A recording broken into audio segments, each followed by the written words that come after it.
Et salut les pépettes. Récemment je me suis amusé à critiquer un monsieur qui vendait ce genre de trucs. Et je confirme, je les achète pas. Ça c'est du déchet et c'est du recyclé, hein, comme tout. Comme beaucoup de choses que je me sers. Pourquoi acheter un truc qui va servir à 1-2 saisons? Parce que même si c'est du plastique assez costaud, ça reste du plastique. Ça supporte moyen les UV, les écarts de température, d'hydrométrie, enfin voilà. Je lui prolonge sa vie à ce déchet-là. Il arrivera moins vite dans le fond des océans. Mais malheureusement, à moins que je l'enterre un jour, je pense qu'il finira comme toute saleté de plastique qui existe sur cette planète. Et salut les pépettes, et salut mes semis. Les semis, non c'est plus des semis hein, là maintenant. Ça c'est un arbre. Des citrons, il a pris le froid mais peut-être à contre-jour on le voit pas trop. Je vois pas du tout ce que je cadre mais il est là. Il y a encore du vert. Et là, les oignons Stuttgart, les échalotes Langor, les oignons Red Carmen et encore des échalotes Red Sun. Bien germé, là-bas derrière on voit les betteraves. Là, en premier, si ma mémoire est bonne, c'est les artichauts. Là on a des pois asperges, tentative de cette année, des choux rouges et des choux de Bruxelles. Ça filoche. Mais rien d'alarmant. Là, par contre, là où il va y avoir du boulot, c'est pour le repiquage des... La touffe, il dit petit pois. Une très légère densité, comme il faut, quoi. Il y a encore qui continue de germer tout petit. Hein. Ça va faire du monde, ça va faire de la place. Cool. Donc, petite présentation des étagères. Ici, un petit espace vide pour mettre un petit pot, sinon... Là, c'est du vieux lino, du vieux plastique déchet que j'ai récupéré, hein, que j'ai vissé dans le cadre en bois, dans lequel j'ai mis de la terre, du terreau, des paillages, des feuilles mortes qui se sont décomposées toute la saison dernière, plus tout cet hiver, dans lequel j'ai mis les trucs à vivre. Il y avait des petits plants qui étaient mis en sauvegarde, mais comme on a une tempête, et juste après on a eu du gel. Pour la plupart, ça n'a pas survécu, mais pour la plupart seulement. On a mis une patate douce qui est mis en semis l'année dernière, qui elle est pas totalement. Ah si, elle commence à être pourrie là, comme cette fois. On a des petits arbres qui poussent. Même principe, même punition à l'étage en dessous. Sous la paille, il y a de la terre, du lino pour retenir l'eau et un cadre en bois. Donc ça, c'est mes grosses terrines pour mes semis qui vont être enterrés là-dedans avant de continuer à filer comme il faut pas. Ça va être récupéré pour la deuxième tournée de semis. Voilà, à très vite. Donc la première partie du boulot va consister à nettoyer. Ça pour moi c'est pas sale, hein, on est d'accord, mais il faut faire de la place pour le vivant de derrière. Donc pour ce faire, j'ai mon manager nettoiement qui va nous donner des consignes. Dame Nature, dis-nous ce que tu veux. Ça pour moi, je pense que c'est pas mort, que ça va être les framboisiers qu'on va pouvoir revendre à la fête du jardin. Alors je te confirme que c'est pas mort, mais c'est un noisetier. Ok, ça sera quand même à la fête du jardin. Non mais ça a l'air de repartir. Oui, il y a des bourgeons, c'est fait pour ça. Ce que je voudrais, c'est qu'on ait vraiment deux belles planches pour remettre les semis vraiment en ligne. Je veux quelque chose de très... bien propre, ouais, tu sais comment organisé, monoculture. Quand tu as fini de déblayer toute la paille et que tu as mis la toile propre, avant même de planter, je voudrais qu'on donne un petit coup sur les carreaux pour que la lumière soit optimale dans la serre. Parce que juste un tout petit coup, voilà, tu vois, par exemple, il y a des endroits où je trouve que la lumière elle passe pas assez et pour augmenter la chaleur. je veux qu'on trouve une solution pour mettre, qui soit pérenne, c'est-à-dire qu'il ne bougerait plus, pour mettre en dessous des plaques de semis qu'on met dans l'étagère, mais qui récoltent l'eau, un peu comme on a fait avec la plaque du four là-haut, mais trouver quelque chose dans la maison qui soit définitif. Pas des plaques de verre. Mais du coup, t'as pas voulu récupérer les étagères. Non, je veux garder l'étagère là-bas, ça c'est... Parce que ça, en fait, ces terrines-là, comme je vais les vider, elles vont retourner dans l'étagère. Donc on aurait pu, en attendant, garder les bacs de rétention de l'étagère. C'est ça que je voulais te dire. Non, mais moi je voudrais un truc propre, carré, qui soit définitif, que si l'étagère soit pleine, non mais que si l'étagère est pleine, on puisse, je sais pas, parce que là pour l'instant on commence les semis, mais je vois très bien mars-avril, c'est la pleine saison, je me souviens qu'il y a des pots jusqu'à l'entrée. Après il y a des auges, des grandes auges aussi, hein, pour faire... Et on doit en avoir qui traînent un peu partout. Il y en a plein. Deuxième chose, un accès plus facile. Parce que en fait, on met des bidons, on met les arrosoirs, le sol il est même pas praticable, ça salit toute la maison. Dangereux même avec les outils qui traînent. Et cet arbre qui est très joli, qui est un hibiscus si je dis pas de bêtises. C'est bien ça. Qui pousse dans ma maison. Non mais en fait il est très chiant parce que l'été il est plein de fleurs, on l'accroche, même là en hiver on l'accroche tout le temps. Donc je sais pas, si tu arrives à le récupérer, tant mieux. Pris dans la brique comme ça, je pense que je vais devoir le... Ouais, je pense. De toute façon tu vas le tailler, il va repousser. Hein, parce que s'il est vraiment dans la brique... bah là oui, je vais couper au pied, il va repousser. Donc le truc ça va être... Mais même là, il y a de la mauvaise herbe, enfin voilà, quelque chose... c'est pas de la mauvaise herbe. Oui, excuse-moi, mais mets-la ailleurs. Et en fait, ce que je veux, moi, c'est quelque chose aussi de présentable et comme j'ai mon terme à moi, d'instagrammable. Donc, vu que tu as tout refixé le toit, je pense qu'on peut enlever aussi tous les scotch qui font un peu mémérisant là. Et voilà, ce sera tout pour déjà la serre. Et tout, bien sûr, après, deuxième partie, semer. Encore de la place là aussi. Replanter. Il y a de la place en haut, il y a beaucoup de place, justement, on a bien optimisé la chose, mais... Là, maintenant, il faut jouer. Il faut jouer. Voilà. Ça, ce bac-là, c'est les cacahuètes, ça va repartir à l'intérieur. Les cacahuètes que nous n'avons pas ramassées. Non, mais justement, elles sont en terre. Moi, j'aime bien la première année, quand j'ai des plantes pérennes, ne pas les récolter. Comme ça, elles se multiplient toutes seules, et on en a beaucoup plus l'année d'après. Ça, c'est les petites agrafes qui servent à tenir le plastoc. Il y en a partout parce que il y a des tempêtes. Est-ce qu'il y a besoin de renforcer le truc parce que ça m'a l'air de légèrement partir en... Alors non, là c'est parce que c'est un bout de bois très très fin et que ça a été fait à l'arrache, absolument pas à niveau, d'où les cales qui mettent le bac, lui il est à niveau tout comme il faut. Pour que l'eau elle reste bien, enfin à niveau, il est un petit peu incliné pour que là où j'ai une zone plus sèche, une zone plus humide en bas. Bon allez, partie 1, tu me passes les pots et on sort tout. Partie... Voilà, bon, on va arrêter de tourner parce que c'est plus pratique avec les deux mains. Mais déjà, au moins, on sait dans quelle direction on va. Check. Ouais. En fait, là, on est de retour parce que on se faisait la réflexion justement entre pots en plastique et pots compostables. Cette semaine, tu parlais, toi, tu avais une conversation avec... Ah, c'est pas en route ? Si, c'est en route. Avec, je sais pas, raconter ton histoire. Je sais pas, raconte ce que tu voulais me dire, toi, ton histoire sur les pots, et moi, après, je te raconte la mienne. Je disais, j'ai fait une petite capture juste avant d'attaquer le travail ici, à propos des petits pots en plastique qu'on a récupérés de Malika. Que, oui, en effet, quand c'est une récupération de poubelle, ça prolonge la vie d'un déchet, donc ça va moins vite dans l'océan et potentiellement on a le contrôle sur là où ça va finir. Je te coupe 30 secondes, là tu casses, tu vas le poser, mais on va l'enlever quand même pour faire le nettoyage. Oui, on le remettra après, on va le conserver, on va... Ce que je fais, là je vais garder la racine pour l'instant en terre, dans un premier temps. Là c'est des œillets, tout ça, il y a potentiellement des fleurs à récupérer. Mais en fait ce que je fais, c'est que je vais d'abord récupérer le paillage et je vais les mettre dans l'oge. Si tu arrives à filmer l'oge là-bas. On va regarder tout le paillage pour remettre au-dessus une fois qu'on aura remis, voilà, dès qu'on a enlevé les pots qu'il y avait, tout ça, il y a de la terre qui doit arriver là-dedans, la terre du terreau, du compost, du combien, des fois...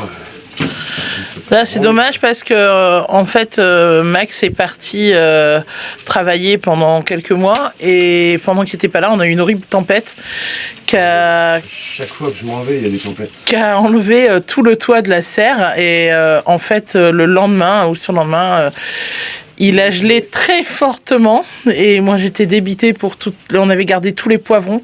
Des poivrons qui avaient notamment très bien tenu. Ah, on a eu des poivrons et des piments encore. En novembre, il y en avait encore, ouais, même. On va ramasser le jour de Noël. Et ça a été vraiment très dur à vivre. Ah bah en fait non, c'est dur. Je les mets là-dedans, l'espoir de les sauvegarder. Mais de toute façon, on fait des semis, hein. Il n'y aurait pas eu assez de pieds, ces quelques pieds qu'on a mis pour dire de jouer à la dinette, de jouer au jardinier pendant l'hiver pour dire de ne pas perdre la main. Ça aurait survécu, c'est tant mieux. Et donc on en revient sur l'histoire des pots, parce qu'on s'est encore évadé, c'est nous ça. La digression. Ça reste notre mode de communication principal.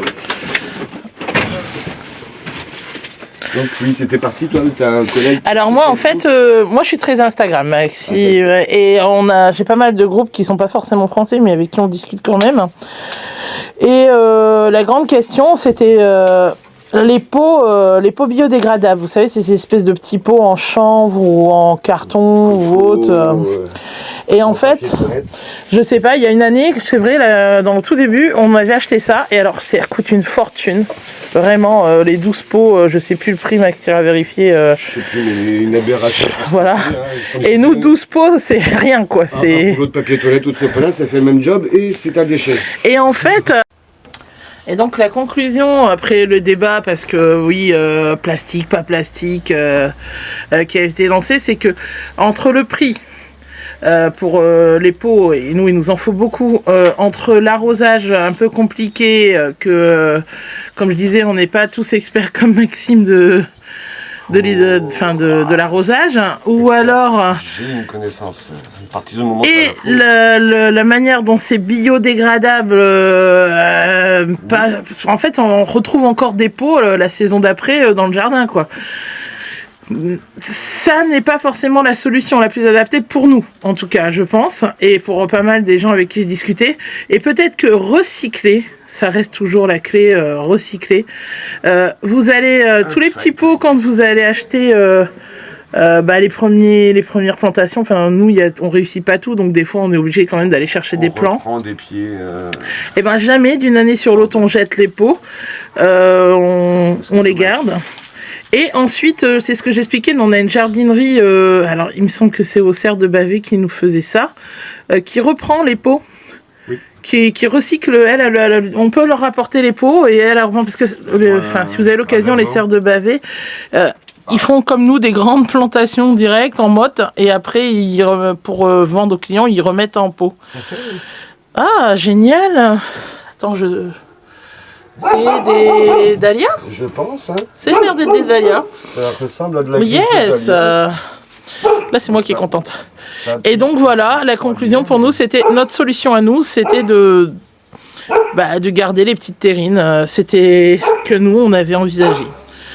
En fait, un déchet plastique que tu vas acheter, soit va être brûlé et finir en gaz à effet de serre en règle générale, en pollution, quelle qu'elle soit. Il n'y a pas que ça, entre les dioxydes, j'en passe des meilleurs, je vais pas faire un cours de chimie, je vais pas reprocher les gens. Mais voilà, c'est vraiment pas l'idéal de brûler de toute façon en règle générale. Le seul truc qui est fait pour brûler, c'est du bois qui a poussé dans ton jardin. Pas le bois de la forêt qu'on fait des coupes rases, que ça c'est pas neutre en carbone. Le bois que tu coupes avec ta petite scie à main ou machin, oui, là ça c'est un peu plus neutre en carbone. Pour en revenir sur les contenants en plastique, tôt ou tard ça finit dans l'océan. Parce que même quand c'est brûlé, les microplastiques qu'il y a, etc., on finit dans l'océan. Une pollution pour moi c'est quelque chose qui n'est pas au bon endroit. Parce que tout la Terre quelque part de notre planète, une coccinelle asiatique en Europe c'est une pollution. C'est pas souhaitable. Du plastique en dehors de la Terre, en dehors des nappes de pétrole, c'est pas sa place.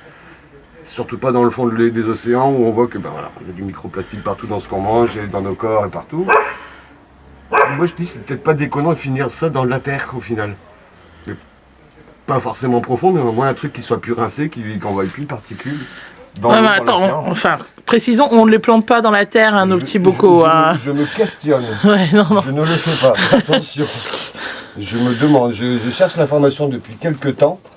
Et a priori, je dois être le seul à me poser la question parce que j'ai vu aucun document scientifique qui parlait de... Non, mais moi je me dis que de toute façon, ils sont produits et en nombre, ces petits pots. Et autant que nous, on les réutilise plutôt que de les laisser... Enfin, ils peuvent avoir une utilisation. Moi, je sais que la famille m'en ramène des pots et que c'est... Tant qu'on en achète, que ce soit nous... C'est produit, donc autant que ce soit utilisé. Si c'est déjà produit, qu'on les réutilise sans les acheter, ça va. Qui finissent leur vie avec nous. Des gros industriels et de tout ça qui en rachètent, forcément il y a des gens qui vont en produire, donc forcément on va encore continuer d'extraire du pétrole parce que c'est un produit dérivé du pétrole. Donc on va pas aller dans le sens dans lequel je pense qu'il faut qu'on aille. Après il y a autre chose que j'ai pas dit, mais oui, Maxime parlait des petits rouleaux de papier toilette, mais même ma soeur elle les fait dans des petits papiers journal, mais alors elle a une patience d'ange que moi je n'ai pas. Les coquilles d'œufs, enfin les boîtes d'œufs aussi. Oui, beaucoup font ça. Manu, les boîtes d'œufs, elles servent. On a des poules et oui. Lui, il est encore vert, mais ouais, il est mort. Hein, Oui, non, il repoussera pas ce poivron-là, Max. Là, je vous confirme comment il est cassant. C'est un bon indicateur aussi, une plante. S'il y a un bois cassant, c'est pas une généralité à prendre pour tout, mais si le bois il est cassant, c'est qu'il est sec, hein, donc il est mort. Mais c'est principalement vrai avec les petits fruitiers. Quand on a une petite plante qui est dans la tige, elle résiste un petit peu ou par souplesse, c'est peut-être qu'on peut laisser la racine.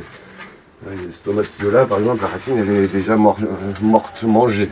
Il y a du vivant là-dedans. C'est bien. Cet œillet-là, j'ai envie de lui donner sa chance. Je sais pas pourquoi. T'as un petit peu souple. Un petit peu souple au pied depuis tout à l'heure là. Ah bah c'est pas un œillet, c'est pour ça.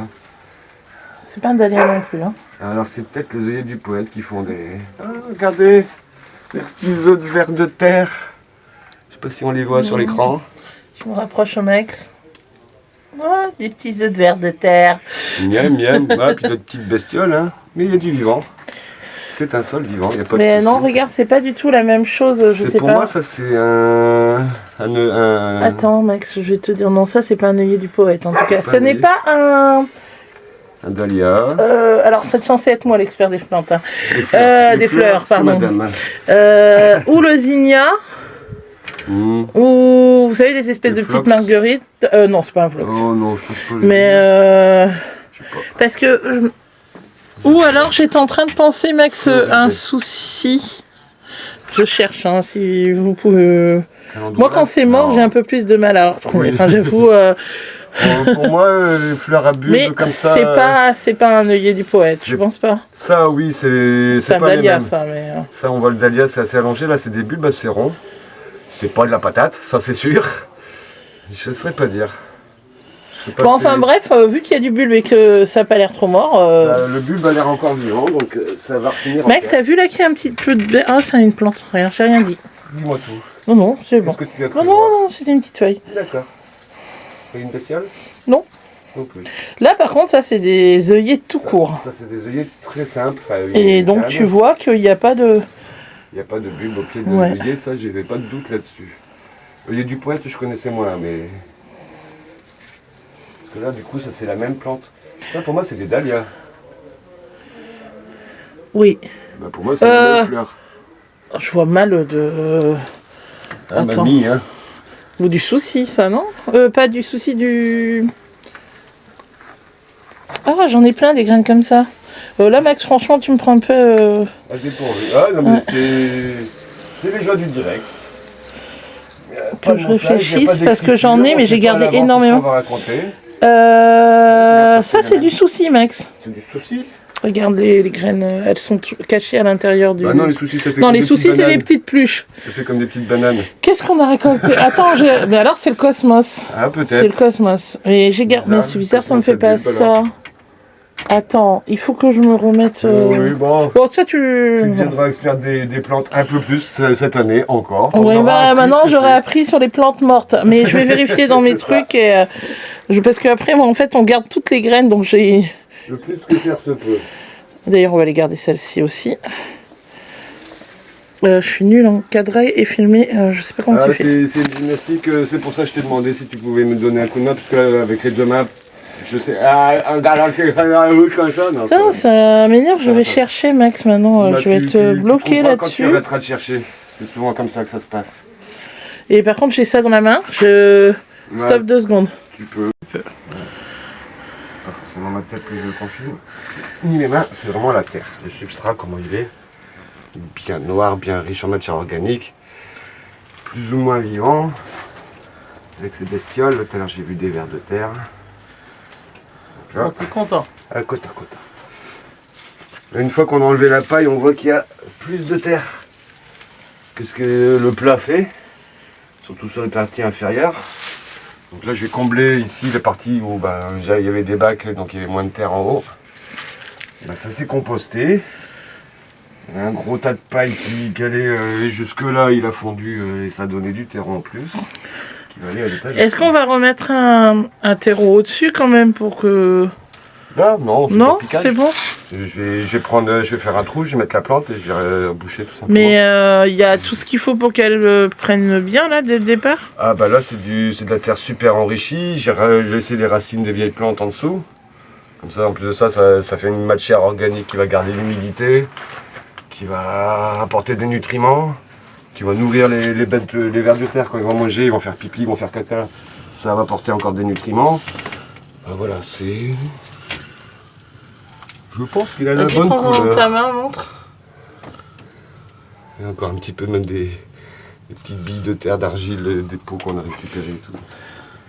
Là, franchement, c'est une terre bien noire, bien riche en matière organique fraîche. Parce que ça peut être du charbon aussi qui noircit la terre. Le charbon, c'est stable. Ça apporte du carbone à ton sol, ça apporte pas mal de choses. Surtout biochar, c'est plein de micro-particules, micro-poreuses qui vont garder des bactéries utiles. Mais petite larve, petite tête gros cul, Kélidoine, c'est un copain. C'est pas le dorifort qui bouffe les patates, lui. Le Kélidoine, c'est un copain au jardin. Bon, après le dorifort, c'est un copain aussi, même s'il n'y a personne qui le mange, il a le droit d'être là.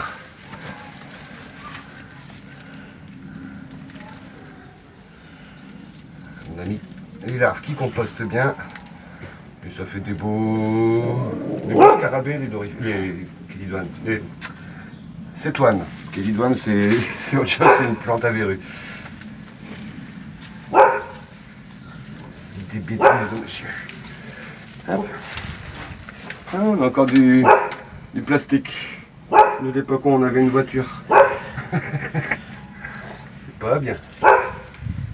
Quand ça tourne. Ça tourne, hein, mais moi je me posais la question, pour moi je me disais un terreau tout beau, tout lisse, bien. Alors le terreau de semis tamisé. Ça j'ai fait une vidéo l'année dernière sur le terreau maison tamisé. C'est bien pour les petites graines parce que tu as un bon contact. Terreau grossier comme ça, en effet si tu mets une petite graine et qu'elle tombe entre deux brins de paille, c'est pas génial. Là c'est pour du repiquage. La question que tu me posais tout à l'heure, c'était, voilà, il y avait des racines. Oui, il y a des grosses racines des fois. Comment la plante, elle va trouver son chemin? Enfin, alors imagine, voilà, il y a de la terre, je fais un trou dedans, tu vois, mon doigt il passe au travers. Donc la plante elle va être dedans, et au contraire, toute cette matière organique là va garder de l'humidité. Et va abriter encore plein de bactéries, il y a potentiellement des vers de terre, enfin des trucs qui vont apporter des nutriments, encore une fois. Parce que tu me parlais du labour. Que toi tu labourais dans le temps. Depuis que je suis viré permaculteur, j'ai décidé d'arrêter le labour. Même déjà avant d'arrêter le labour, je recouvrais toujours. Je faisais ça à la bêche, on avait des petits jardins. Mais quand je suis passé à la grelinette, je me suis rendu compte que je continuais de faire du labour. Moins violent parce que je coupais pas la terre, je coupais pas le ver de terre en deux avant de le labourer. Je faisais ça, mais n'empêche que ce qu'il y avait en dessous, se retrouvait au-dessus. Moi, la grelinette, ça va mettre quand même beaucoup à détacher les racines des choses. Parce qu'à tout n'est pas. Un chien, donc, en fait, voilà, le pissenlit, c'est mon ami dans l'assiette, c'est pas forcément mon ami dans le terrain, quoi. La grelinette, il y a une manière de s'en servir. C'est soit tu fais ça et tu aères la terre, juste, tu l'aères. Et puis, tu as ceux qui font comme tout le monde, ils prennent la grelinette et ils retournent. Donc, ce qu'il y a dans le fond se retrouve au-dessus, ce qui est au-dessus se retrouve au fond. Et c'est pas la même. C'est comme un labour. C'est exactement comme un labour, moins violent parce que tu vas pas découper les vers en deux, mais les champignons, les yves vont se retrouver cassés, les bactéries qui aiment bien vivre au-dessus vont se retrouver mal à l'aise en dessous et puis vice versa. Donc au final, le meilleur labour qu'on puisse faire, c'est le ver de terre qui va le faire. que lui, ça fait des milliards d'années qu'il le fait sans nous. Et les plantes, elles poussent.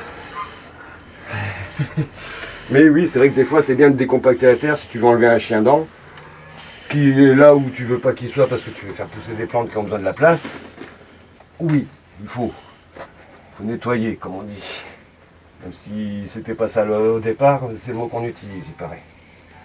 Mais voilà, on a une terre bien. Elle est humide celle-là, j'ai l'impression qu'elle a bien pris l'eau. Je pense que l'eau du ruissellement du trottoir arrive sur... Non, parce que là, il y a toujours le plastique qui oui, c'est vrai, oui. Mais la fraîcheur du sol condense l'humidité de la serre aussi. J'arriverai pas à les filmer, mais il y a énormément de mille-pattes ou de scolopendres, qui grouillent et tout ça. C'est pour ça que c'est bien. Max, il aime bien jouer à la terre. Moi, c'est pas mon truc. Quand ça dégouline, que ça grouille, qu'il y a des petites pattes. Là, regardez, on a des masques africains. Ouais, alors ça, on en a beaucoup et quand on habitait dans le sud, c'était pire encore. J'appelle ça un masque africain parce que je trouve que ça y ressemble, mais ouais, c'est des gendarmes. Hein. Bon, ça me gêne. J'en ai pas peur. Mais non, mais j'ai pas peur des vers de terre ou des scolopendres, mais j'aime pas les toucher. C'est pas mon truc, quoi. Moi, je mets la main dans la barbaque, je mets pas la main dans la terre. Dans la cagade, comme ils disaient dans les Suds. C'est pas bon le caca. Bon, après, on a mis les mains dans le caca quand on avait des bébés. Hein. Les couches, on s'est bien amusé avec. Alors là, j'enlève pas la paille qu'elle a parce que c'est de l'isolation. Ouais, c'est ce que j'allais dire. Si t'enlèves le terre-paille, on est mal. C'est de l'artère argileuse et de la paille. C'est l'isolation de la serre. Là-bas, je sais pas si elle se tortille, là, il y a un petit cloporte, le petit verre de terre qui fait là-dedans, ça a mis le pack là. Non, il y a du monde, c'est génial. Donc là, je mets à plat la terre ici, parce que quand j'arrose, j'ai pas envie que ça sorte de la bâche. Et en mettant à plat, je mets là où ça manque, parce qu'il y avait des pots à l'étage au-dessus. Hein. Pour ceux qui se posent la question pourquoi je fais ces squats. Oui, c'est ma salle de sport. Il y en a, ils payent pour faire du sport, moi je fais du sport pour manger. Et tout ça, c'est gratuit. Et ça peut rapporter gros. Mieux que le loto. Bon, moi j'ai évité de faire les squats comme Maxime tous les 5 secondes. On a tous les deux. Moi j'ai deux ménisques qui sont foireux. Un qui s'est fait opérer et l'autre qui mériterait de l'être. Toi t'en as un qui est pas foireux, il est carrément explosé. Opération dans 2 mois. Hein. 1 mois. Ouais. Donc le jardinage est plus contemplatif en ce moment. Il est plus derrière la caméra pour toi et c'est très bien. Et encore c'est du sport. Parce qu'il faut me suivre. Hein. Déjà moi tout seul j'ai du mal à me suivre, alors toi c'est du sport. Voilà. Le meilleur râteau du monde, hein, pour aplatir.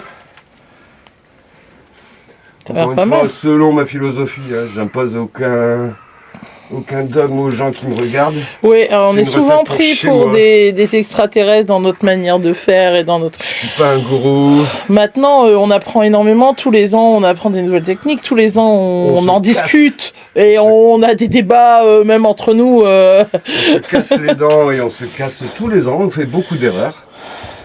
Qui sont en fait que des apprentissages. Hein, mais ouais, faut avoir cette philosophie-là.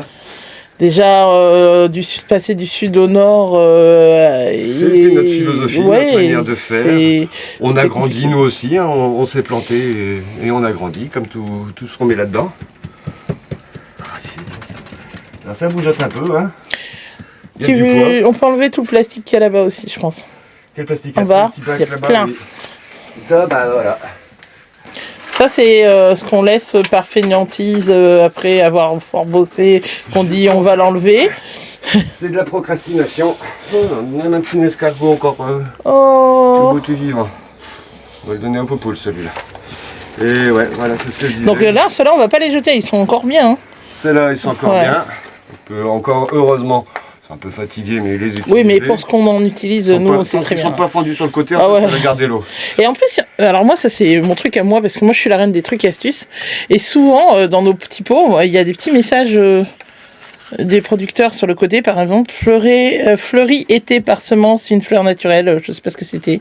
C'est ce qu'on avait mis. Des petites pensées, je pense. Et du coup, des fois, ça fait bien de revoir. Tiens, soin, soleil, ombrage, garder la terre humide, tout ça. Bon, mettre l'engrais, je suis pas trop pour, mais bon. Oui, bon, donc, des fois, tiens, ça rappelle qu'il fallait faire ça. Bon, c'est juste ma dit. Nos déchets servent quand même un petit peu aux vivants. Hein, un petit nid d'araignée, quelque chose là. Mais là, malheureusement, comme il a été fendu sur le côté, même Non, pour faire servir de réservoir d'eau, c'est malheureusement. Mort, mais lui, il ça va va dans un notre déchet. petite poubelle verte. Oui, bah, au recyclage, forcément. Mais j'en ferai peut-être une vidéo de ce que j'en fais. Mais je vais pas le faire que 2 années. La caverne aux pots.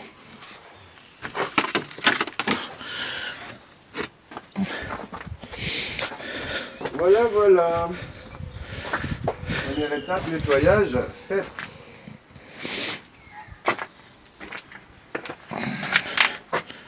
Voilà. Nettoyage des terreaux. Pour moi, la serre n'est pas nettoyée, Max. Non, la serre n'est pas nettoyée, elle sera... On finit aujourd'hui. Qu'est-ce que nettoyer? Est-ce que je fais les carreaux, passer le bon coup de balai. Moi, franchement, je me tords la jambe plein de fois quand j'y vais. Je veux juste un coup enlever ça. Bon, je vais peut-être pas faire un tutoriel sur comment nettoyer les carreaux. Hein. Non, mais pour moi, c'est pas fini. Condo, machin. Mais ok, donc je me lave les mains, je nettoie les carreaux et on reprend cet après-midi le plantage. Non, c'est pas ouais, t'es pas obligé. Donc suite du nettoyage de la serre, hein, on a passé un petit coup de balai. Mais comme disait Laetitia, c'est bien quand la lumière elle passe au travers de la vitre. Donc là je sais pas si on voit bien à la capture à l'écran. Les extérieurs ont été nettoyés déjà, mais encore un petit peu de la boue de quand j'ai fait l'isolation à l'intérieur. Donc comme il y a de la terre que je vais mouiller un petit peu la fenêtre, c'est de l'eau, microfibre et une serviette chiffon pour sécher les trucs. Voilà, aucun produit besoin, voilà, c'est vraiment juste enlever la poussière et la terre. Alors là il y a 2 plexis qui sont superposés, je vais pas m'amuser à les dédoubler, mais voilà, le plus de possible nettoyer et laisser la lumière entrer. Regardez. Ça ressemblerait presque à un truc professionnel. Hein. Presque. Hein. C'est de la bidouille, mais de la bidouille maison. Hop. Suite au nettoyage. Donc d'abord un coup humide avec une microfibre, un coup à sec avec une microfibre. Et vraiment cirer des traces. Fenêtre par fenêtre. Une à la fois, on rince. Voilà, ça sert à rien. On mouille, on rince, on sèche. On mouille, on rince, on sèche. On mouille, on rince, on sèche. Carreau par carreau. Parce que sinon ça fait des traces. Ça c'est moins efficace. Ah, très vite. Ah, j'ai plein de bulles encore. Ah, elle est belle ta serre. Elle est belle, on dirait un truc propre. Franchement, la lumière, ça change dingue. Donc la lumière, on voit un petit peu mieux au travers quand même. C'était pas non plus totalement dégueulasse. Hein. T'as fait les plexis aussi? J'ai fait les plexis, je les ai même un petit peu décalés comme je pouvais, un coup à droite, un coup à gauche. Pour avoir le plus possible sur les bords. La lumière n'est pas pareille. Mais il fait jour là. Ouais, encore des plastiques qu'il faudra nettoyer et virer, mais ça ce sera pas fait avant l'année prochaine je pense. Au rythme où je bosse. Courageux comme je suis. Et un petit coin où la terre n'a pas été bien raplanie. On va pouvoir commencer à dessiner des petites lignes bien droite, en rond d'oignon, comme Laetitia elle aime, comme la nature elle le fait pas, mais bon voilà. Hein. C'est Laetitia qu'elle aime, c'est Dame Nature chez Mou à la maison, c'est elle qui choisit comment les choses elles poussent. La patronne. Ouais, en association après c'est bien. Je suis patron d'entreprise, elle est employée de sa boîte, mais c'est elle la patronne. Bon, elle est un peu ma secrétaire, mais c'est comme je disais, c'est une secrétaire qui me donne des directives. Ah, il faut que tu fasses des papiers. Bon, c'est une secrétaire qui m'engueule. C'est bon d'être patron chez soi, je vous le dis. Je préfère me faire engueuler par ma secrétaire que par mon patron. Bizarrement. C'est plus agréable. En plus de ça, après on peut se réconcilier. Non, avec mon patron, je ne me réconciliais pas, bizarrement. Bon, bah sur ces dernières bêtises, il ne reste plus qu'à mettre tout ce beau monde. Alors ça va aller en terre directe. Les betteraves, je pense. Alors c'est pas des betteraves? C'est pas des betteraves là? Enfin si, peut-être, si, mais sûrement. En tout cas tu l'as pas écrit dans le cahier. Je l'ai pas écrit dans le cahier, par contre, mais elle elle coule marqué pas. chou rouge, donc du coup je me suis posé Chou la question. rouge, ils sont là. Ils ont la tige un peu violacée là. On voit pas trop sur la caméra. C'est des betteraves, mais je me souviens que j'avais mis, en plus c'était des grosses graines que j'ai mis, donc ça peut être que des betteraves.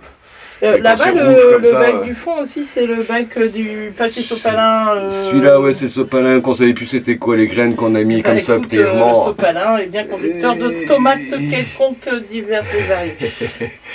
On sait plus ce qu'on a mis comme variété dessus, c'est pour ça qu'on a laissé les sopalins. C'est pas hermétique comme emballage de graines, mais c'est pas totalement assassinant les graines non plus. Là, c'est les salades, hein, 18, 19, 20, 21. Je sais pas pourquoi celles du milieu se sont couchées. Ah, bah, peut-être trop fragile, trop filé. Hein. Oui, ça file. Regardez là, ces magnifiques fils que ça fait là au fond. Je crois que c'est poivrons. Poivrons, je crois qu'ils sont pas sortis au final. Hein. Il a fait trop froid. Ils sont. Mais c'est vrai que le reste commence à trop filer, donc il fallait mieux sortir tout le reste. De toute façon, on va en faire un semi-poivron. Donc oui, ça file, hein, comme beaucoup de gens me l'ont fait remarquer sur les photos. Aucune inquiétude, ça va être enterré jusque là. De toute façon, vous allez avoir les images. Pour vous, dans très peu de temps, moi, ce sera dans 1 heure après la pause repas, je pense. Mais voilà, la magie du montage. Tadam! Et oui, là, tout ce qui est petits pois, les fèves, là, c'est sûr et certain, ça va aller en pleine terre dehors. Là, je vais m'amuser.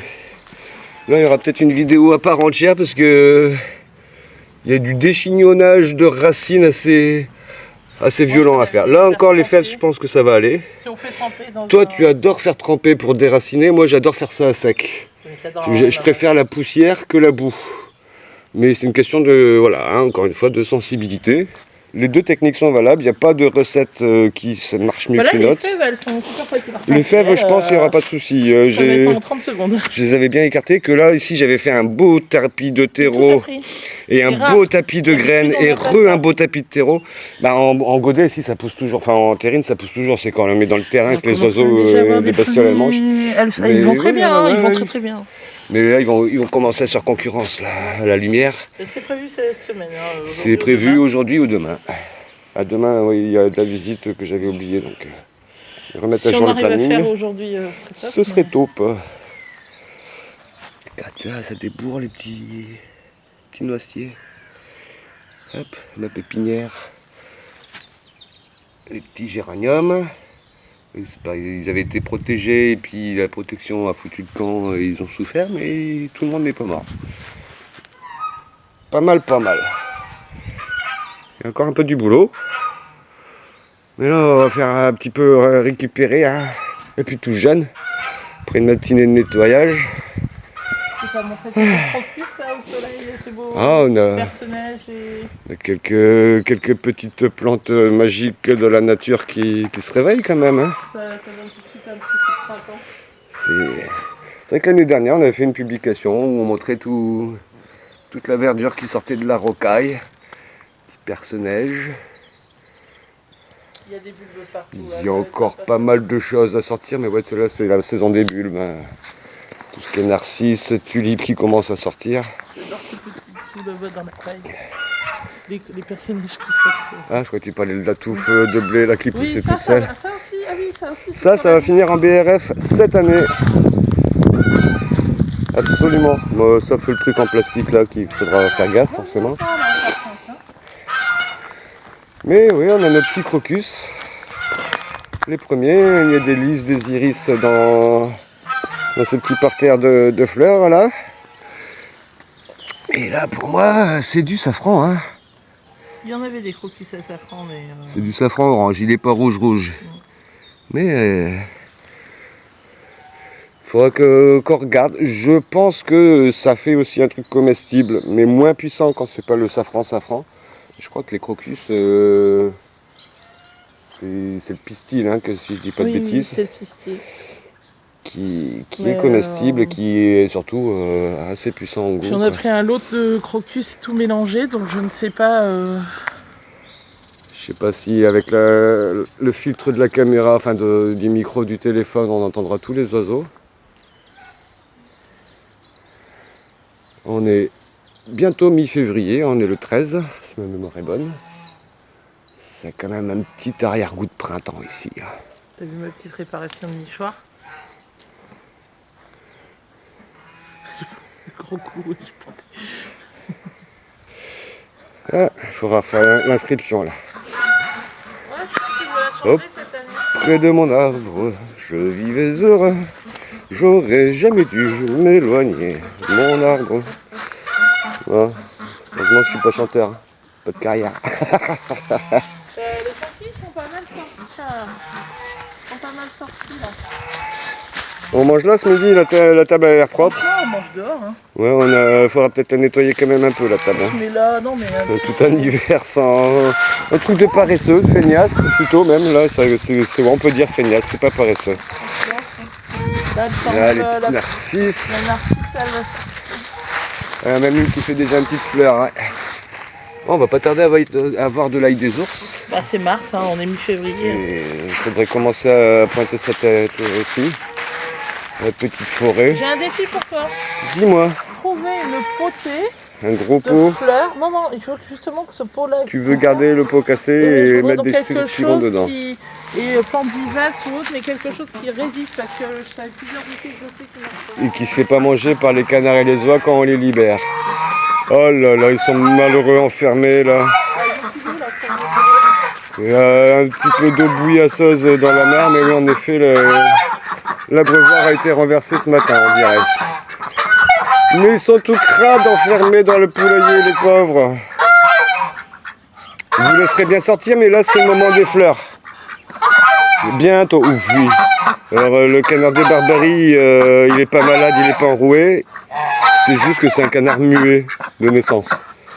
Je crois que c'est sa race qui est comme ça. C'est le mâle, on l'entend pas. Enfin, il est muet, il fait un petit râle. Cette semaine-là, faire une porte. Il essaie à passer, donc créer la porte ici pour envoyer tout ce qui est technique dans le potager qui est plus gros que le petit portail. Alors là, il y a des pommiers, des noisetiers, des groseilliers, des cassis qui poussent. Et des narcisses. Et encore des narcisses et des bulbes. Mes bébés pommiers, ma petite pépinière. Autant ton péché, il donne bien. Écoute, il y a l'air d'y avoir des petits bourgeons en haut des branches. Je sais pas si je capte bien. Aussi, c'est d'aller choper des forticias. Forticia, il y en a déjà qui sont dans la haie, mais ça peut se bouturer. Entre les pommiers, en fait. Entre les rosiers. Entre les rosiers. Je pense que ce serait très joli. Ouais. Mettre un peu du jaune avant que les roses elles arrivent. C'est pas évident à cadrer. L'appareil photo il veut plus cadrer le grillage que la plante qui est dedans. Alors, lui il est tout petit, tout petit.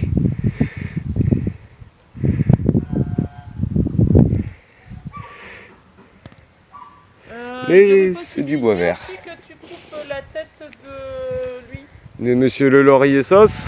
Aussi, et de lui, ce rosier-là, si tu arrives à le voir. Et le rosier là. Et la tête de ça, et la tête de ça. Oui, bah oui, il a pas l'air d'être sorti de dormance, donc on peut encore tailler bien lui. Parce qu'en fait, il est très gênant. Ah oui, il fait des petits bourgeons, mais voilà. Non, mais franchement, c'est cette semaine. Il faut le ramener à 20-30 cm.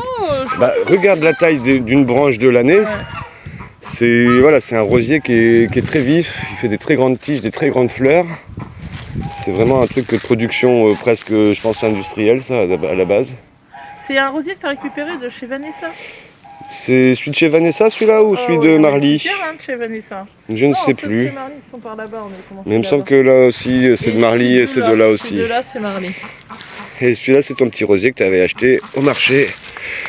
Ton rosier anglaise, il me semble. Ouais. C'est ça. Encore une étiquette en plastique. Oui, mais celle-là, ça me rappelle que c'est mon... Ouais, bah elle fait le job. C'est du plastique, mais pour l'instant, c'est pas à la poubelle. Ça fait 3 ans, 4 ans maintenant que tu l'as ce rosier. Oui. Au moins. Au moins. Voilà.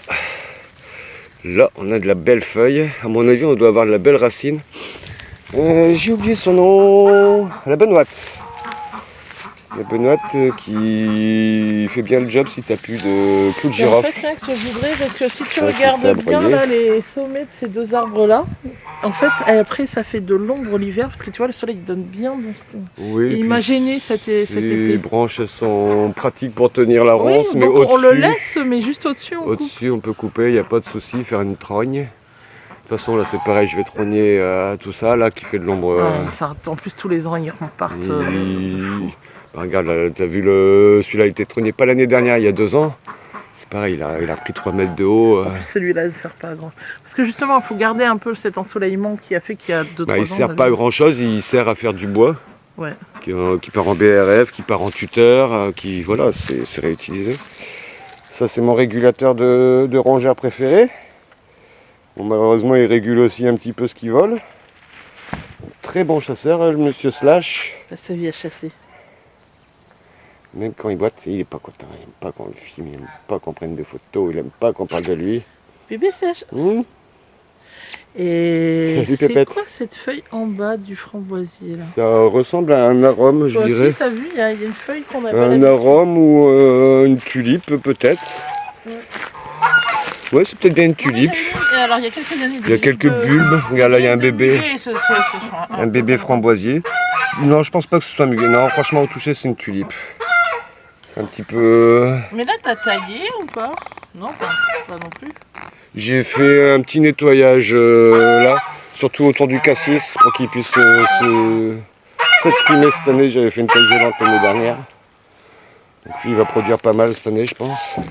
Mais oui, les framboisiers, je les ai laissés sans sauvager. Bah, c'est des ronces. Ce que j'aimerais, mon amour aussi, c'est réussir à faire pousser une plante style lavater ou Suzanne aux yeux noirs ou ce genre de choses. Qui vient fleurir la petite haie. Parce qu'en fait, elle est très belle, c'est magnifique. On a une arche, mais c'est vert. Et ça manque de couleur pour moi. D'accord. Mais c'est pas que vert, regarde, il y a des petits fruits violets noirs. Du sirop? Non. Non? C'est du lierre. Ah oui, mais il sera plus là cet été. Non, il y aura des petites fleurs jaunes, des petites fleurs blanches à la fin de l'été. Mais oui, on peut tout à fait même guider ces beaux rosiers. Hein. Ça se fait bien les rosiers sur les arches. Ouais. Surtout que c'est des rosiers qui sont grimpants, hein. C'est pas des rosiers nains ceux-là. Pas comme ton petit rosier anglais. Il y a tout à fait moyen.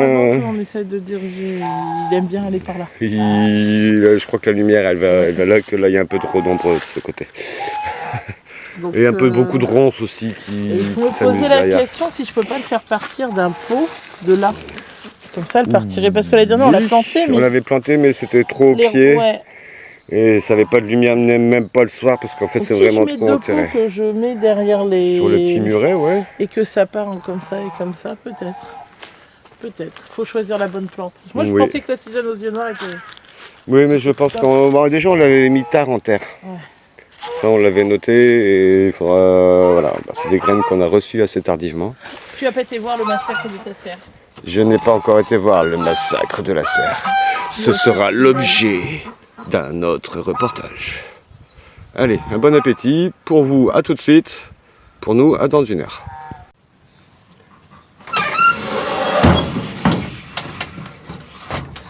Check, check, check. Me revoilà après la pause.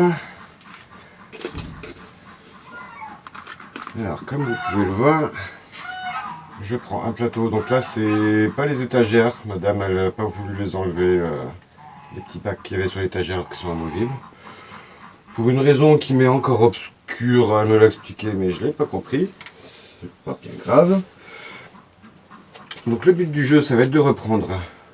Je sais pas si je suis bien cadré. Je regarde ça vite fait. Ouais, à peu près. Voilà. Je vais reprendre chacune de ces lignes qui correspondent. Donc, il y a un numéro que je reporte dans un cahier. Et à chaque fois que je plante une graine, en fait, je marque la date, je marque la catégorie, si c'est une tomate, l'espèce, si c'est une couleur de Crimée, une green zebra ou n'importe quelle autre variété, et la marque du vendeur, l'origine. Si c'est des semis qui viennent de chez nous, ou si c'est des semis qu'on a achetés de l'année dernière ou de cette année. Comme ça peut arriver qu'on rajoute ou qu'on enlève certaines variétés qui nous plaisent plus ou moins, ou qu'on veut tester. Voilà. Donc là ici on peut observer, pour ceux qui ont une bonne vue, j'espère que la caméra le filme bien, les soucis qui sont poussés entre les lignes. Et sur les lignes, là ici je sais c'est de la tomate. Alors elles ont à peine leur première vraie feuille pour certaines, la plupart en ont même pas encore, elles sont encore sur les cotylédons avec de la terre dessus. Ça commence à filer, donc c'est le moment de s'en occuper. Alors ce que je vais faire, c'est que je vais faire des lignes. Ici je vais mettre tout ce que j'ai en 1 avec les œillets qui accompagnent la plante à chaque fois. Ça, c'est... Je vous renvoie la vidéo sur ma présentation où j'en parle. Cette longue vidéo. Encore une autre. Mais oui, comment me faire remarquer, j'ai de la concurrence. Je suis qu'un gamin à côté du petit Didier, du potager du paresseux, le Didier 67. Mais ouais, pas mal quand même comme format. Ok, mais n'hésitez pas à passer à une vitesse supérieure, en plus comme je parle lentement. 1.25 ou 1.5 en vitesse sur YouTube. Je pense que ça vous fait gagner un petit peu de temps sur vos journées, si vous regardez tout. Ok, donc le but de la manœuvre, ça va être tout simple. Est-ce que j'ai un petit bâton? Un bâton? Ah non, j'en ai plus vu que j'ai nettoyé. Forcément. On va faire ça avec le doigt. Je préfère un bâton quand même. Donc je vous montre ça. Je vais aller en chercher un. Attention au crissement de la porte de la serre. Voilà un joli petit bâton. 2-3 mm d'épaisseur, pas besoin de plus. C'est pas gênant, hein, si vous avez qu'un crayon en bois ou un stylo, ça fait bien le job. Alors je vérifie qu'on est bien cadré.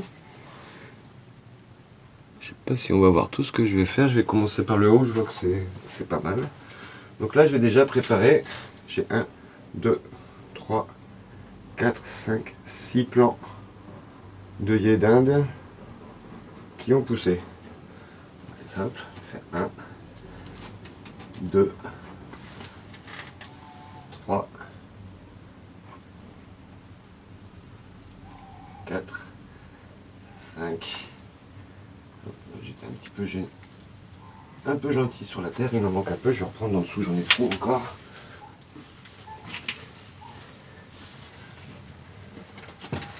Voilà. C'est pas grave. On perd du temps un petit peu au début. Le temps de faire vraiment une belle terrine.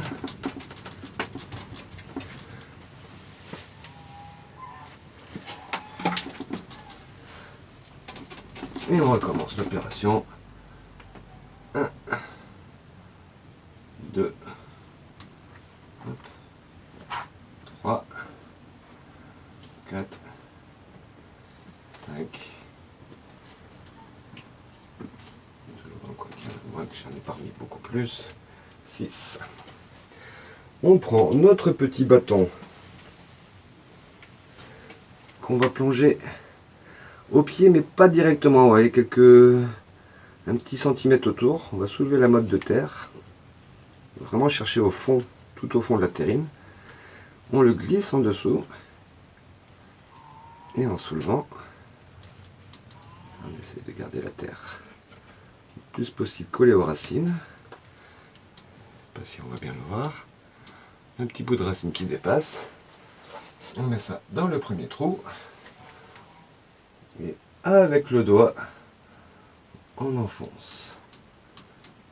Sans écraser, sans casser la tige. C'est vraiment sur la terre qu'on appuie. La terre qui descend va embarquer les racines avec elle, dans le fond. Une fois.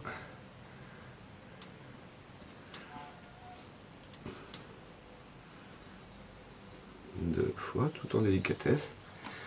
Racine un petit peu moins, mais il y en a toujours. Ça va vivre. Et si ça vit pas, c'est pas bien grave. Encore une fois, vu le volume que je sème, parce que là pour la plupart c'est des graines de chez moi. Là où je vais en avoir moins, c'est celle où j'ai acheté. Et encore dans un sachet de graines.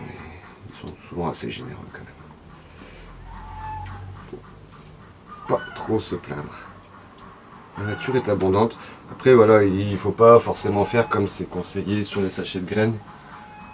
Style, souvent on voit ça sur les sachets de carottes. De semer en ligne très serrée.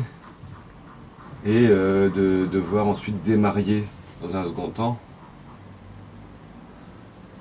Autant semer éparse Parce que faut pas oublier que le but des vendeurs de graines, c'est dans le nom, c'est de nous vendre des graines.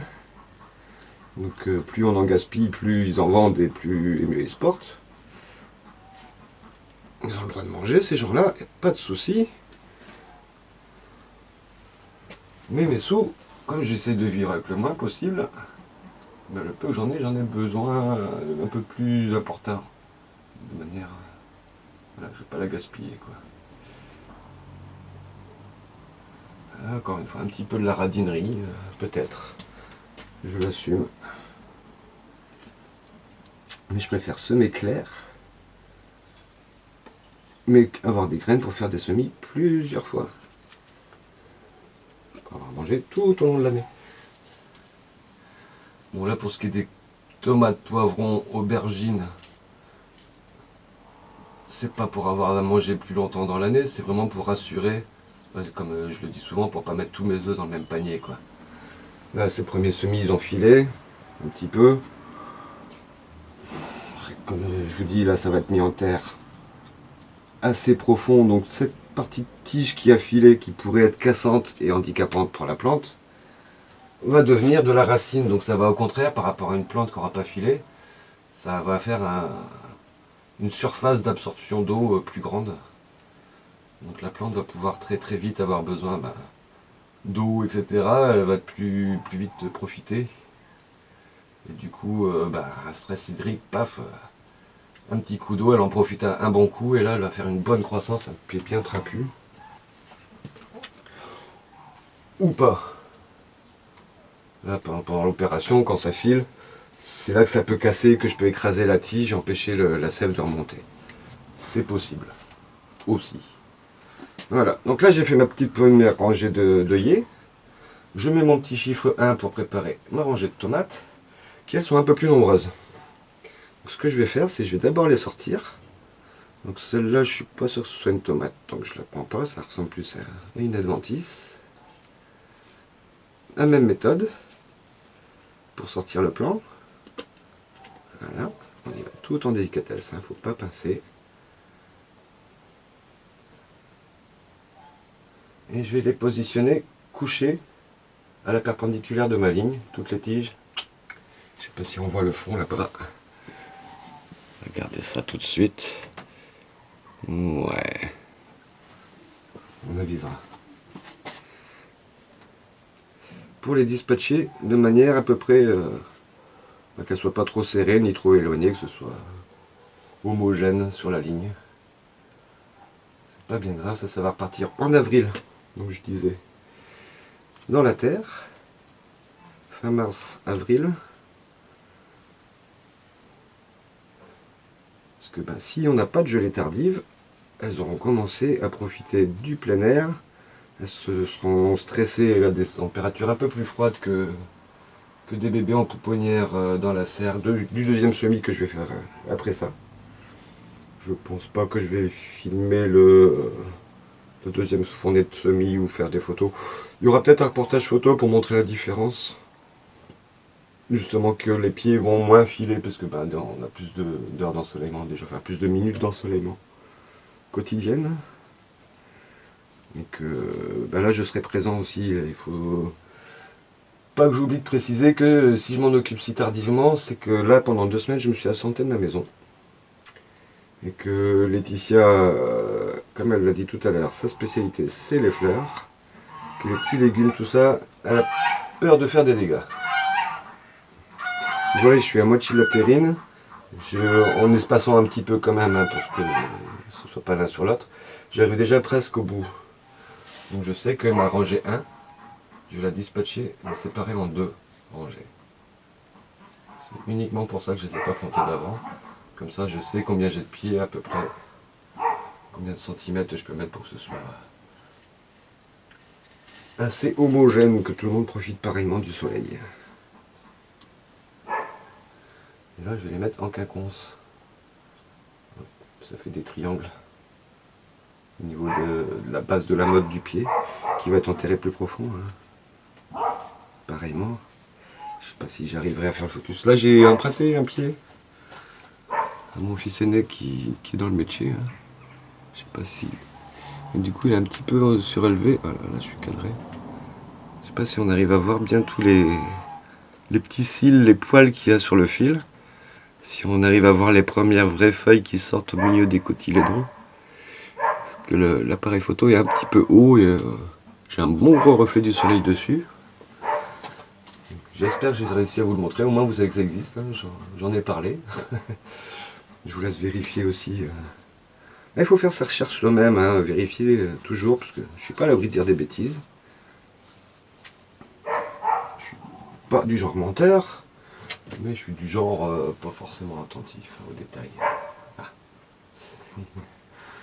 Si, je suis pinailleur. Mais tout à l'heure, je parlais de Kélidoine au lieu de Cétoine.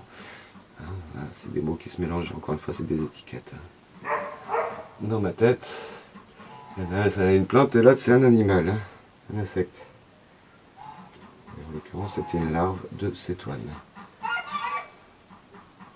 Et j'ai pareil un moyen mnémotechnique pour faire la différence entre la cétoine et le dorifort. Je cherchais son nom. Je suis pas à l'abri de me laisser un dorifort là-dedans. Hein. Bon, pas grave. Mais je peux me tromper. Je ne suis pas infaillible. Donc prenez le temps à chaque fois que je vous dis une information qui vous paraît intelligente. Ne pas sauter juste sur le fait que ça paraît intelligent, parce que je suis pas mieux ni moins bien foutu que n'importe qui ici-bas. Je suis loin d'être parfait.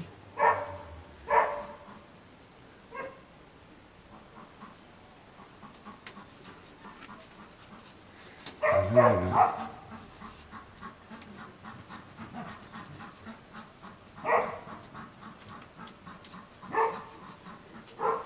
Voilà, des fois il y a des plants qui se font raciner ensemble. Alors je parlais, voilà, travailler, Laetitia elle préfère travailler la matière mouillée. Voilà, c'est des trucs qui sont dans les terrines, donc forcément il y a un arrosage continu par la réserve d'eau en dessous. Moi je suis pas fan parce que ça a tendance à rester collé. Et quand c'est sec, juste tu secoues et les racines se défont comme il faut. Bon.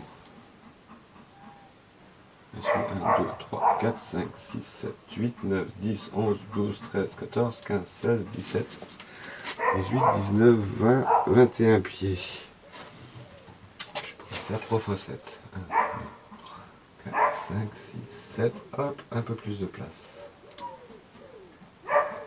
1, 2, 3, 4, 5, 6, 7.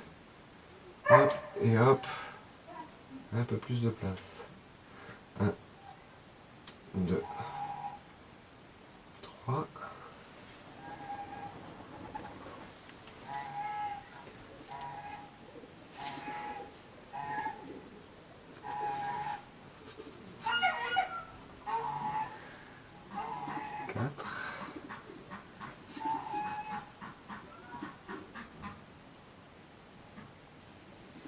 Bon, là, il y en a 2, mais on va dire 5.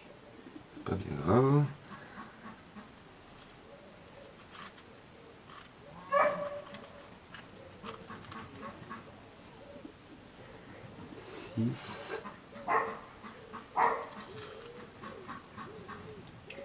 Et la petite dernière.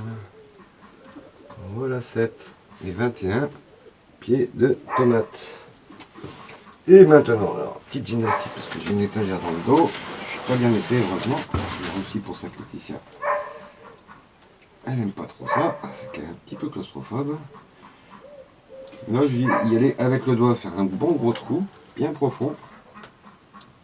Parce que là, c'est les tomates. J'ai vraiment envie d'en profiter. Et quand la motte, elle coince, on pousse sur la terre. Le moins possible, on essaie de toucher la plante. Et on rabat la terre pour que ça tienne bien droit.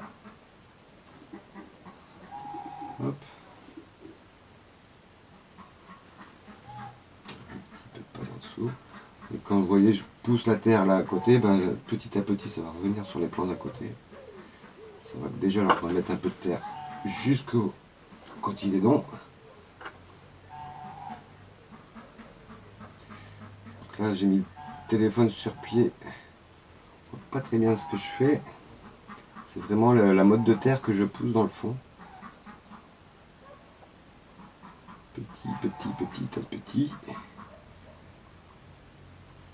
Tout en délicatesse. Et je refais tomber un peu de terre autour de l'empreinte de mon doigt pour garder la plante bien droite. Alors pareil, une technique sur les semis quand vous faites des terrines ou des côtés ou même comme ici, enfin, ça c'est une espèce de terrine même si elle est format XXL. Commencez toujours, si vous êtes droitier, en haut à gauche. Après soit vous faites des lignes en descendant, soit vous partez sur la droite, comme quand vous écrivez. Mais que une fois que vous êtes sur le plan, même idéalement c'est de continuer la ligne en haut, mais bon, moi, vu que je vais travailler en ligne comme ça, c'est comme ça que je bosse. On passe à la ligne au-dessus, on ne va pas retravailler au-dessus des plantes qu'on a déjà plantées, au risque de les abîmer.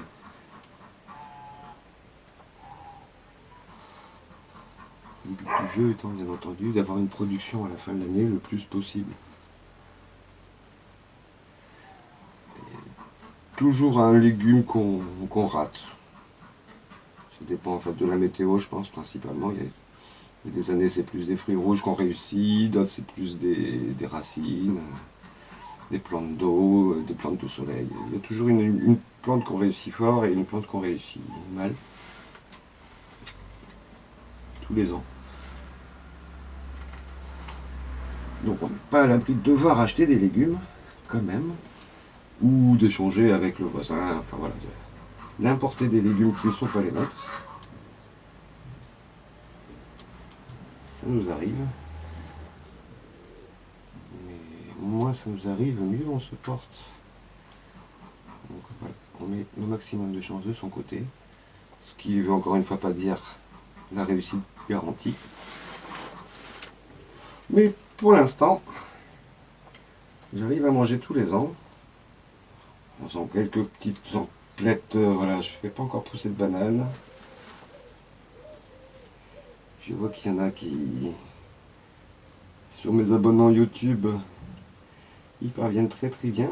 Et je crois que ça se passe au Mexique. Donc c'est un petit peu plus normal.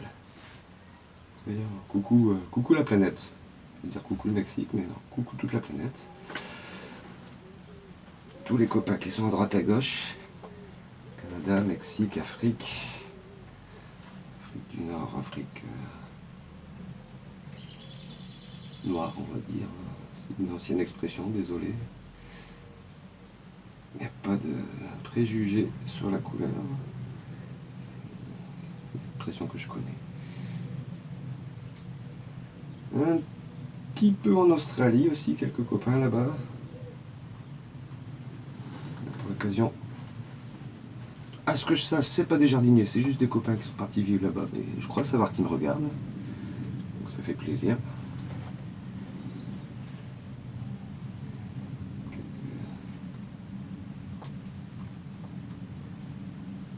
Quelques amis dispatchés dans le monde entier. Je dois avouer que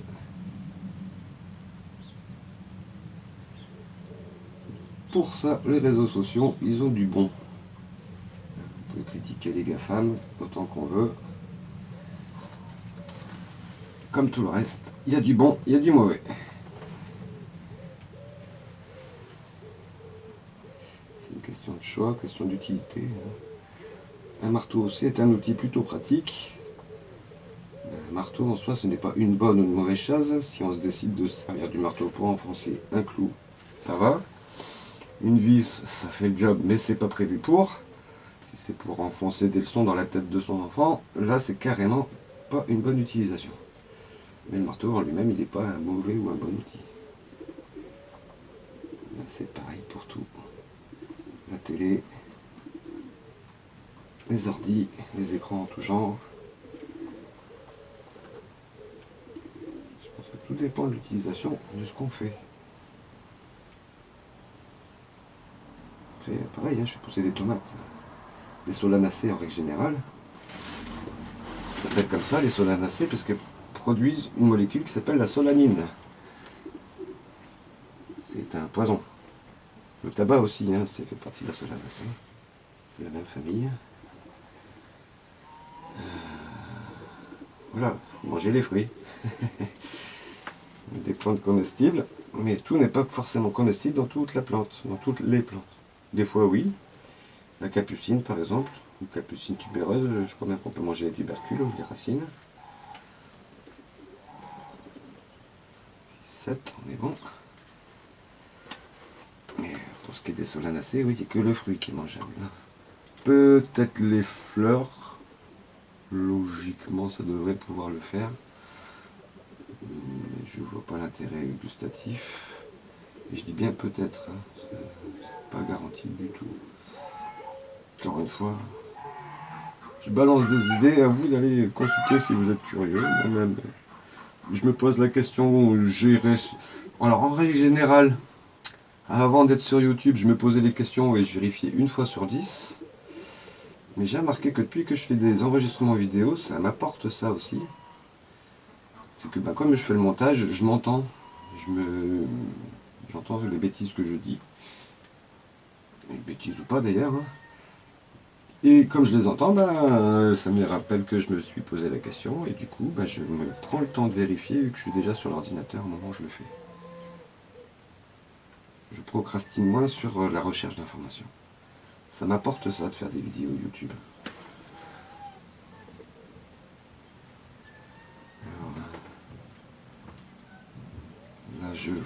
On est le 13 février, donc c'est parler d'une autre chose comme ça en même temps. Vu le temps qui passe devant mes semis, parler pas que de ça. J'ai été contacté hier par le copain Stéphane Herbert du jardin de Louvain. Et il y a un petit live samedi soir, alors j'ai pas encore l'heure. J'ai essayé de cliquer sur le lien, mais j'ai fait ça avec mon téléphone portable. Il ouvre le mail, il ouvre un truc qui m'envoie un mail de confirmation, donc je réouvre la boîte mail, donc ça faut que je le fasse de mon ordinateur pour accepter le lien, et je pense que c'est à faire samedi soir, au moment du live. Donc voilà. Stéphane a pour objectif, donc c'est pour ça que j'en parle, d'arriver à faire monétiser un petit peu sa chaîne. Il vise pas à gagner sa vie avec, hein, c'est juste pour gagner quelques petits deniers. Parce que pour ceux qui connaissent déjà Stéphane, il fait beaucoup d'envois de graines à tout le monde, tous ceux qui lui donnent une enveloppe timbrée à leur adresse. Moi aussi j'ai fait, et je dois avouer que c'est du boulot, donc je comprends tout à fait la démarche. Et c'est même pas pour se les mettre dans la poche, c'est pour pouvoir se payer les enveloppes, les timbres, etc. Envoyer ça à des associations. Voilà, c'est même pas pour lui qui veut faire ça. Et j'ai remarqué que depuis le live que j'ai fait, d'où la vidéo avant qui n'est plus qu'une présentation, plus rien du tout. C'est devenu juste une pure digression, mais ça voulait être une présentation de cette réunion-là. C'est vrai que j'ai fait connaissance avec des nouveaux copains jardiniers, d'où des brésiliennes en plus de ce que j'avais déjà. Enfin, une brésilienne à ma connaissance, d'homme, si je dis pas de bêtises, coucou. Et c'est plein de nouveaux copains qui ont plein de cultures différentes, que les abonnements que j'ai depuis quelques années, que c'est vrai que j'avais pas renouvelé, ça fait longtemps que j'avais pas fait de nouveaux abonnements pour diversifier mes sources tout simplement. Pas mettre tous mes œufs du savoir dans le même panier, pareil, toujours la même optique, la même philosophie, l'évolution. Et voilà, juste ça, d'avoir pris des abonnements, d'avoir pris la peine de dire un petit coucou aux gens, parce que on s'était vu sur le live, donc c'est toujours assez plaisant de se retrouver en commentaire sous les vidéos les uns des autres. Une tomate en plus qui se balade au milieu des soucis. J'ai un petit trou. Hop. Des fois, hein, malgré toutes les précautions qu'on peut prendre, des graines qui se baladent là où elles devraient pas être. c'est peut-être pas la bonne variété. Après voilà, je fais pas dans l'industriel. Donc s'il y a un défaut sur la ligne de production, bah, ça restera quand même quelque chose de mangeable.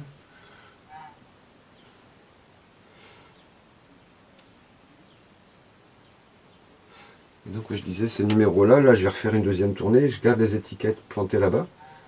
Parce que bon, là mettons ça s'arrête au 8, mais en fait ça s'arrête plus au 40, le nombre de semis qu'on a fait la première fournée. Donc bon, allez, je me suis arrêté au 40. Je vais replanter cette variété-là, mais elle s'appellera 41. 42, 43, et je redécalerai tous mes semis. Sachant qu'il y a des trucs qui ont bien pris, style les artichauts, ça je vais pas ressemer.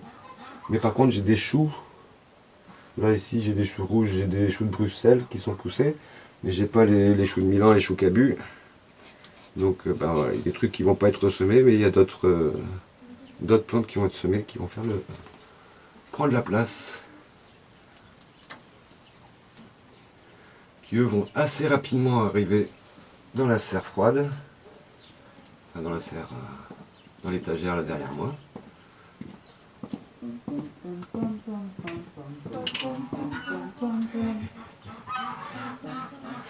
Une maison des arts. Et des amoureux. Et des amoureux des arts d'ailleurs aussi. Hop. Qui passe et qui chante.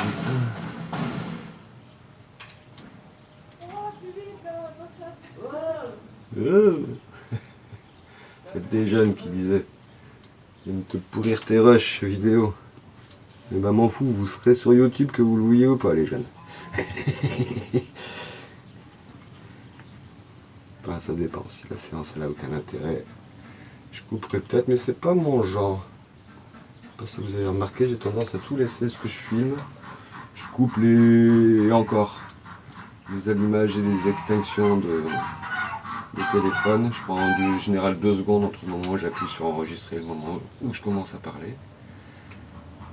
Juste pour être sûr d'avoir bien cadré. Alors là, il y a un phénomène bizarre, c'est qu'il y a un bout de caillou qui a dû avoir une toute petite infraction. Toute petite. Là, c'est du caillou, c'est du dur, hein, c'est pas du terreau ou peut-être du bois. Non, je sens ça dur comme du minéral. Il a dû y avoir une toute petite infractuosité, la racine elle est plantée dedans. C'est pas pratique. Mais au moins, j'ai qu'à pousser le caillou pour que la plante aille dans le fond. Après, c'est un ailier. Je pense que déjà, il y a plein dans le jardin qui poussent au naturel. S'il y en a un qui meurt, c'est jamais joyeux hein, la mort d'un être vivant. Mais c'est jamais grave non plus. Hein, sur l'univers, nous sommes que des petites croûtes. Désolé si je vous fais tomber de haut, si vous croyez que vous étiez quelque chose d'important. Oui, à notre échelle. À l'échelle cosmique, j'ai envie de dire. Nous sommes des petits insectes vivant sur un petit grain de poussière.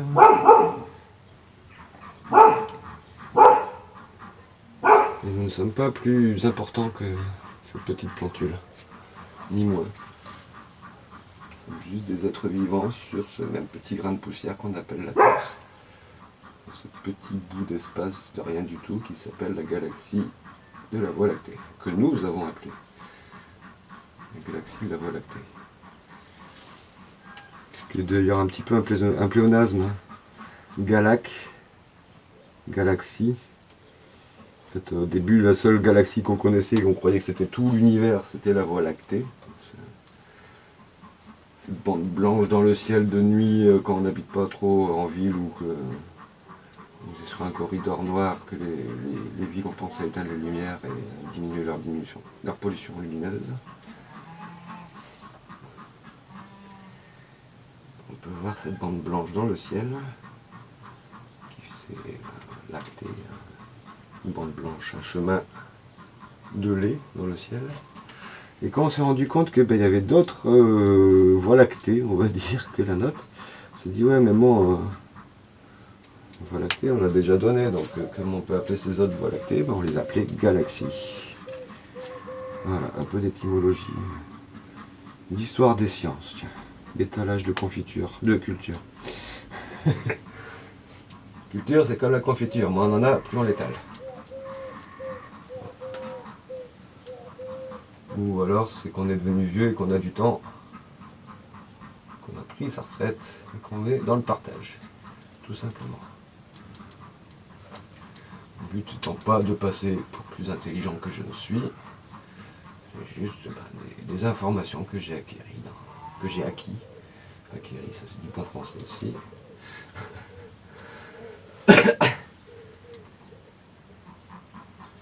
Que je partage volontiers. Ça fait toujours bien en société de sortir ce genre de petites phrases. Ça fait paraître plus intelligent auprès des gens qui ne prennent pas au sérieux en règle générale. Parce que là, ça, je suis tendance à être quelqu'un, on va dire une amusette. J'aime bien rigoler, j'aime bien blaguer. Et du coup, surtout sur les nouvelles rencontres avec les personnes que je peux croiser dans la vie, ben, ouais, c'est la première impression et la seule impression que je laisse. C'est pas totalement dommage parce que c'est bon de rigoler. Voilà. Mais je ne suis pas que ça. Je suis pas dans la monoculture. Voilà. Alors, je regarde un petit peu ce que ça donne à l'écran. Si on y voit quelque chose, ça m'a l'air pas vilain. Ben, je vous laisse deviner. Je vais faire toute la terrine là, à peu près, je pense que ça va se finir. Et puis il va y encore y en avoir. Donc là, 8. Il que je revérifie. 9, 10. Mais 10, ça n'a pas beaucoup poussé. 11, 12. Là au milieu, il y a des soucis, des œillets. Mais il y a des petits germes qui sortent.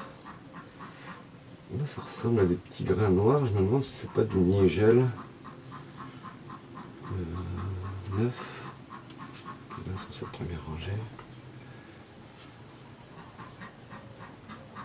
Faudra que je regarde dans le cahier. Ça fait longtemps. En fin de saison, je sais chaque numéro à quel semis correspond. Mais je dois avouer que tant qu'on n'a pas passé la moitié du printemps, je consulte encore un peu mon cahier. Voilà, bon, bah, je vais finir là sur cette digression. Pour ce qui est du semis, hop, je vais vous déplacer un peu le pied, que vous y voyez un peu plus clair. Voilà.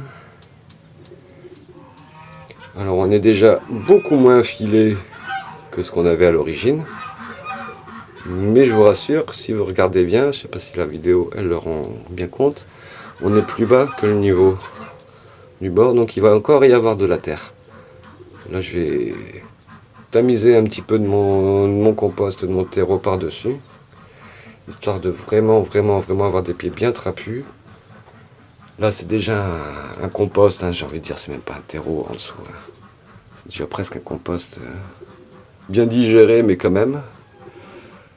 Un petit coup de terreau tamisé ou de compost tamisé pour celle-là par exemple qui est un peu plus grande ou celle-ci. Voilà, je monte. J'essaie de cadrer ça comme il faut. Donc elle est là. Voilà. Quand ça file un peu comme là, on prend la terre entre les doigts. Vous voyez la plante elle descend. Et on remet de la terre dessus quand c'est pas bien enfoncé. Là il y a des fibres un petit peu de fibres minérales, de paille qui est restée, donc il y a beaucoup de terre qui ramène. Là ça fait un gros trou, là je pourrais ramener de la terre facilement jusqu'aux premières feuilles, enfin au cotylédon. Sans souci.